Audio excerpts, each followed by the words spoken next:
So here's a question for you. Which is the most preferred language over the internet in the past 5 years? Well, yes, it is none other than Python.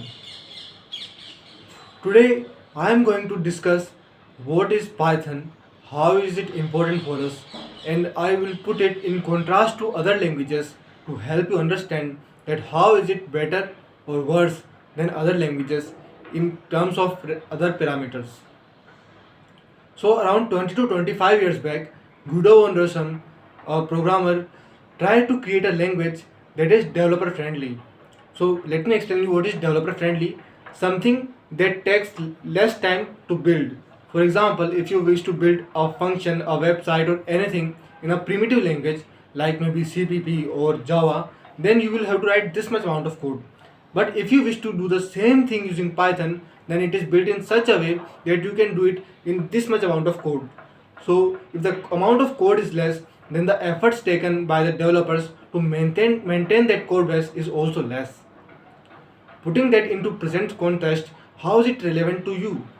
Well, irrespective of which field you come from, if you are an engineer, from whichever branch you are, if you are a doctor, if you are a data analyst, or whichever role do you do your job in, Python is the easiest language for you to learn. If you wish to program or automate your daily task, then Python can help you out because it is so much easy to learn that you can learn it within a week and within a month you can master it easily. And that is the reason, since the entry barrier to this programming language is so less, it is the most preferred language by all the professionals from various fields. Now, the another future prospect of this language is the evolution of AI. Since we know that AI is growing at a very fast pace, the growth that earlier used to happen in decades is now we are seeing within years. So, which is the best language for AI? Well, it is Python, and the reason is its intensive network of libraries. For example, NumPy, TensorFlow, and the Pandas, and all these libraries that help us to data cleaning, data manipulation, data sorting, and then training the models on this data is very much easier using Python.